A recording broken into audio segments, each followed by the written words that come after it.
Now, we've been hearing about the announcement by the UK Prime Minister Rishi Sunak of what he called more pragmatic climate policies. Well, this came as the United Nations Secretary General Antonio Guterres told world leaders that humanity's addiction to fossil fuels had opened the gates to hell. His warning came as he kicked off a climate meeting where leading polluters China and the US were conspicuously absent. Well, with more on that, live now to my colleague Sumi Somaskanda in New York. Hello to you, Sumi. Hi there, Sarah. Yeah, that announcement in the UK really has come in contrast to what we have seen here in New York at the UN General Assembly, where climate change has taken center stage.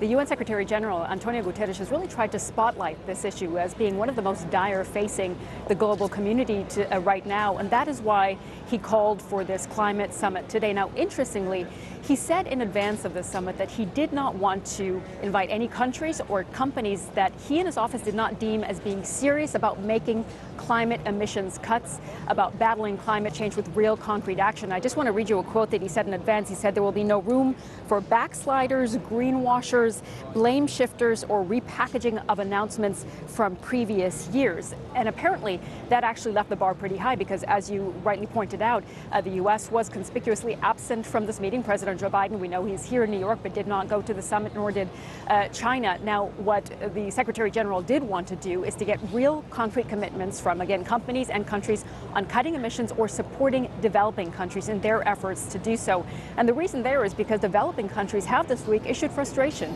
about the fact that they feel the war in Ukraine is actually distracted in some ways from tackling other global crises like, of course, poverty, inequality, but also climate change. And you mentioned that really stark quote from the Secretary General Antonio Guterres a little bit earlier. Let's listen to it now.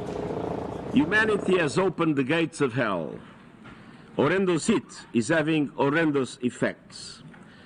Distraught farmers watching crops carried away by floods, sweltering temperatures spawning disease, and thousands fleeing in fear as historic fires rage. Climate action is dwarfed by the scale of the challenge. If nothing changes, we are heading towards a 2.8-degree temperature rise, towards a dangerous and unstable world.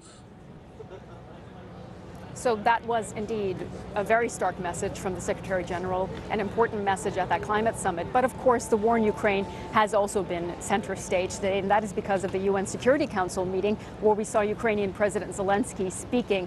Now, the U.S. did not send President Joe Biden, but rather the Secretary of State Antony Blinken. There were some tense moments between the Russian delegation and the Ukrainian delegation. Ukrainian President Zelensky, for example, left the room when Russia's Foreign Minister Sergei Lavrov was speaking. And there were some interesting comments made, of course, by the supporters of Ukraine. Of course, Baltic states have been front and center as well in supporting Ukraine. And I want to speak now to one country, a representative of one country that has been really vocal in its support for Ukraine, and that is indeed Estonia, because we have Estonia's foreign minister with us now, Margus Tsahkna, who was just in the UN Security Council meeting watching the speeches there. And your country's president just spoke. Can you tell us what his message was to Security Council members?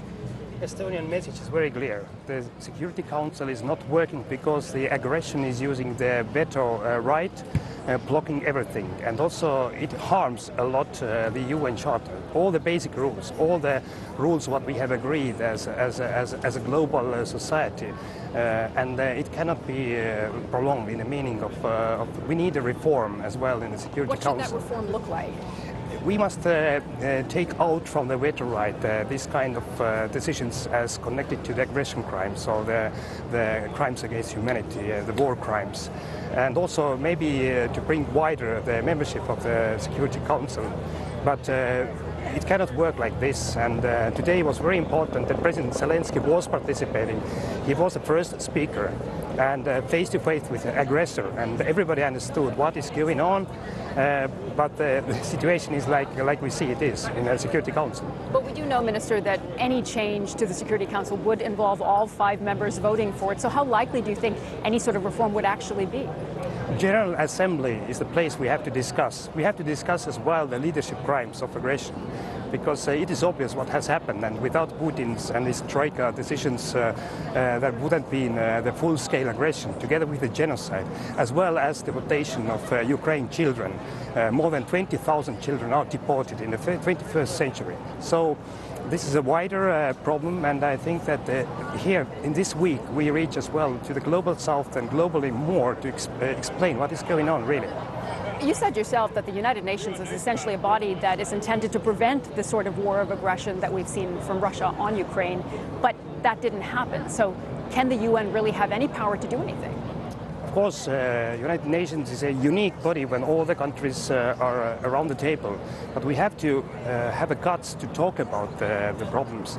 And international law is a case law, and we have to take this concrete aggression from the Russian side against Ukraine, and we have to re-establish the international law and the basic rules, because otherwise we have the moral or even the legal ground to talk about the authority what we have as a global society. We're coming to this UN General Assembly just after a G20 meeting in India where we saw the messaging on condemning Russia watered down so that there could be consensus between all G20 members. Are you worried that international attention and support for Ukraine, despite your country's continuing support, that it is fading?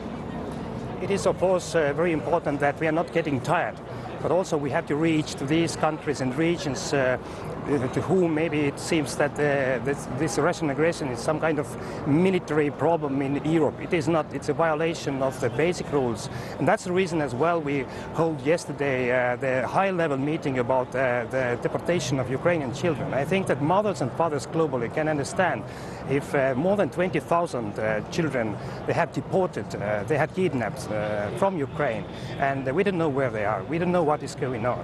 And this is not only the military conflict. This is much more wider. One final question for you, Minister. When it comes to aid to Ukraine as a percentage of GDP, Estonia has really been leading at the very top in supporting Ukraine. We know the U.S. has been leading as well, but right now it seems more difficult in the U.S., especially because of Republican opposition among some Republicans, to pass a spending bill to continue to support Ukraine. What is your message to those Republicans in the U.S.? It's not my business to involve the U.S. internal policy, but I think that U.S. and the other countries, we are supporting, and we must support Ukraine as long as it takes. It's a long-time commitment, because Ukrainians are fighting for our values, our freedom, and not only for Ukraine. So I think that we have to think that history is coming back, and these are the historical times to protect our values. Minister Saka, thank you so much for joining us on BBC News. And Sarah, as we heard there, this is going to be an issue moving forward because Ukrainian President Zelensky is headed to Washington tomorrow, where he will meet with U.S. President Joe Biden and also with members of Congress, as he knows very well that this battle over further funding for Ukraine, military and humanitarian assistance, is heating up with growing opposition among some Republican lawmakers there. So that will be something to watch as well, Sarah. OK, Sumi, thank you for that. Sumi Somerskander in New York there for us. Around the world and across the UK, this is BBC News.